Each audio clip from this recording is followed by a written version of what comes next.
दुनिया में यहूदियों से ज़्यादा बदबख्त और सरकश कोई कौम नहीं गुजरी जो अपने नबियों को नाहक कत्ल करते थे। हालांकि ये पैगंबर इकराम न किसी को सताते थे और न किसी के माल और दौलत पर हाथ डालते थे, बल्कि बग़ैर किसी उजरत के लोगों को फलाह की बातें बताते और अल्लाह की तरफ बुलाया करते थे।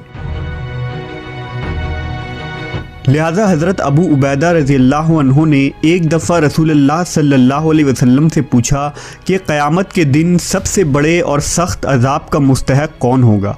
आपने फरमाया, वो शख्स जो किसी नबी को या किसी ऐसे शख्स को कत्ल करे जो भलाई का हुक्म देता हो और बुराई से रोकता हो। एक हदीस के मुताबिक यहूदियों ने एक दिन में 45 नबियों और 170 सालेहीन को कत्ल कर दिया था जो उन्हें अच्छी बातों का हुक्म दिया करते थे। लिहाजा ये कौम क़यामत तक के लिए लानती करार पाई और बरोज़ क़यामत भी लानती होगी।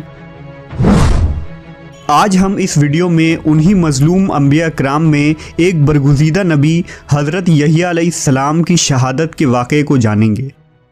हज़रत यहया अलैहिस्सलाम हज़रत ज़िकरिया अलैहिस्सलाम के फ़र्ज़िंद थे। हज़रत ज़िकरिया भी अल्लाह के पैगंबर थे। औलाद ना होने की वजह से हज़रत ज़िकरिया और आपकी अहलिया बहुत गमगीन रहा करते थे। हज़रत ज़िकरिया को अक्सर ये ख्याल आता था कि मेरी कोई औलाद नहीं और मेरे मरने के बाद मेरे अज़ीज़ और मेरे भाई हरगिज़ इस काबिल नहीं कि वो बनी इसराइल की हिदायत और इस्लाह के सिलसिला को आगे बढ़ा सके। अगर अल्लाह रब्बुल इज़्ज़त मुझे एक बेटे से नवाज दे तो मेरे बाद भी बनी इसराइल में दीन हक़ की तबलीग का काम जारी रहेगा। लिहाजा आपने अल्लाह के दरबार में बहुत इल्तिजाएं और दुआएं की। अल्लाह ने आपको बुढ़ापे में औलाद अता करने का फ़ैसला किया। अल्लाह ने एक फ़रिश्ते के ज़रिया हज़रत ज़िकरिया अलैहिस्सलाम को ये खुशखबरी दी कि हम तुम्हें एक बेटा देंगे जिसका नाम यहया रखना। इससे पहले इस नाम का कोई नहीं हुआ और ये अल्लाह के नज़दीक बहुत मकबूल होगा। वो इस कौम की ख़राब हालत की इस्लाह करेगा। हज़रत यहया अलैहिस्सलाम की वालिदा ईशा और मरियम अलैहिस्सलाम की वालिदा हन्ना आपस में सगी बहनें थीं। यूँ हज़रत ईसा अलैहिस्सलाम और हज़रत यहया अलैहिस्सलाम आपस में खालाजाद थे। हज़रत यहया अलैहिस्सलाम बचपन में ही नबूवत के मकाम पर फायज़ हो गए थे। हज़रत यहया मूसा अलैहिस्सलाम की शरीयत को ज़िंदा करने वाले जलीलुल क़द्र नबी थे। उस ज़माने में अल्लाह ने अपने पैगंबर हज़रत ईसा अलैहिस्सलाम को मबूस फरमाया, लिहाजा आप उन पर ईमान ले आए। हज़रत यहया हज़रत ईसा से 6 माह बड़े थे और आप हज़रत ईसा की नबूवत को तस्लीम और तस्दीक करने वाले सबसे पहले शख्स थे। रिवायतों के मुताबिक हज़रत यहया अलैहिस्सलाम कसरत से गिरिया उजारी किया करते थे, यहाँ तक कि आंसुओं की वजह से आपके रुखसारों पर निशान पड़ गए थे। हज़रत यहया अलैहिस्सलाम निहायत ही हलीम, रकीकुल क़ल्ब, पाकबाज, आबिद, मुतक्की, कुनात शार, शर्म हया के पैकर और सादा ज़िंदगी बसर करने वाले शख्स थे। ग़ज़ा बक़दर ज़रूरत खाते और लिबास इतना ही पहनते जिससे सिर्फ 70 पोशी हो सके। आपको जंगलों और बयाबानों से मोहब्बत थी। ज़िंदगी का ज़्यादातर हिस्सा वहीं गुजरा जहां आप दरख्त के पत्ते और शहद बतौर ग़ज़ा इस्तेमाल फरमाते और प्यास लगती तो नहर से पानी पी लेते। ना कोई घर था और ना ज़मीन जायदाद, जहां रात होती वहीं बसेरा कर लेते। हज़रत इब्ने अब्बास से रिवायत है कि रसूलुल्लाह सल्लल्लाहु अलैहि वसल्लम ने फरमाया कि औलाद आदम में से ऐसा कोई नहीं जिससे गुनाह सरज़द ना हुआ हो सिवाय हज़रत यहया अलैहिस्सलाम के। अल्लाह ने हज़रत यहया को 5 बातों का हुक्म फरमाया था कि उन पर अमल करो और बनी इसराइल को भी अमल करने का हुक्म दो। लिहाजा उन्होंने बनी इसराइल को बैतुल मुक़द्दस में जमा किया और फरमाया, अल्लाह ने मुझे 5 बातों का हुक्म दिया है। अल्लाह के सिवा किसी की इबादत ना करो और ना ही अल्लाह के साथ किसी को शरीक करो। मैं तुम्हें नमाज का हुक्म देता हूँ जो खुशू व खुजू के साथ अदा करो। मैं तुम्हें रोज़े रखने का हुक्म देता हूँ। बेशक रोज़ेदार के मुंह की बू अल्लाह के नज़दीक मुश्क से भी ज़्यादा मुअत्तर और पसंदीदा है। मैं तुम्हें सदका करने का हुक्म देता हूँ और कसरत से अल्लाह का जिक्र करते रहा करो।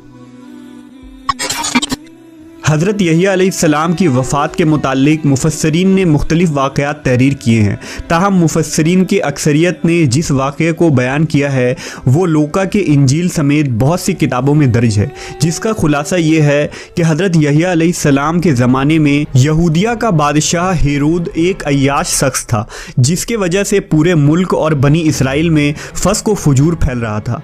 उसने अपने हकीकी भाई फिलिप की बीवी हेरोदियास को बग़ैर निकाह अपने घर में रखा हुआ था। हज़रत यहिया अलैहिस्सलाम चूँकि नबी थे और दावत हक़ का काम सर अंजाम देते थे, लिहाजा उन्होंने बादशाह के इस फहश हरकत के ख़िलाफ़ आवाज़ बुलंद की, जिसके नतीजे में उन्हें गिरफ़्तार करके कैद खाने में डाल दिया गया। बादशाह ने यहिया अलैहिस्सलाम को कैद तो कर दिया, लेकिन वो उनसे डरता भी था। वो जानता था कि आप अल्लाह के सच्चे नबी और नेक इंसान हैं। नेज़ बनी इसराइल भी आपकी बहुत इज़्ज़त व एहतराम करते हैं। लेकिन बादशाह की दाश्ता हेरोदियास हज़रत यहिया की तालीमात को अपने और अपनी जैसी दूसरी बदकार औरतों के लिए बहुत बड़ा ख़तरा समझती थी, लिहाजा वो आपकी जान की दुश्मन हो गई। इसी दौरान बादशाह की सालगिरह के मौके पर महल में रक़्स व मौसीकी की महफिल जमी, जिसमें हेरोदियास की जवान और ख़ूबसूरत बेटी ने अपनी सहर आमेज़ रक़्स दिखाकर बादशाह को अपने जाल में फंसा लिया। बादशाह ने खुश होकर उससे कहा कि मांग क्या मांगती है। बेटी ने अपनी माँ से मशवरा किया तो वो पहले ही ऐसे मौके की ताक में थी, लिहाजा उसने बेटी से कहा कि बादशाह से यहिया अलैहिस्सलाम का सर मांग। बेटी ने बादशाह के सामने अदब से झुककर अर्ज़ की, ए बादशाह सलामत, मुझे यहिया का सर थाल में रखकर मंगवा दीजिए। बादशाह ये सुनकर परेशान हो गया, मगर अपनी महबूबा की बेटी की फरमाइश कैसे रद्द कर सकता था। लिहाजा उसने सिपाहियों को कैद खाना भेजा और हज़रत यहिया अलैहिस्सलाम के सर काट कर आपको शहीद कर दिया। आप अलैहिस्सलाम के सर मुबारक को एक थाल में सजाकर अपनी महबूबा की रक्कास बेटी के सामने पेश किया। रिवायतों के मुताबिक हज़रत यहिया अलैहिस्सलाम की शहादत पर आसमान से खून की बारिश हुई और सूरज का रंग सुर्ख हो गया, और जब आपके कटे हुए सर से खून गिरे तो वो ज़मीन पर जोश मारने लगे। लोगों ने उस खून को बहुत दबाया और साफ़ किया, लेकिन वो खून के कतरे इसी तरह जोश मारते रहे, यहाँ तक कि अल्लाह ने बनी इसराइल पर एक सख्त अजाब का फ़ैसला कर दिया। उस वक्त रोम का सीज़र अल्बेरियस था। वो हेरोद से नाराज़ हो गया और उसने अपने भतीजे एंटिपा को इसकी सल्तनत पर हमला करने के लिए भेजा। वो एक खूनखार फ़ौज लेकर यहूदिया पर हमला आवर हुआ।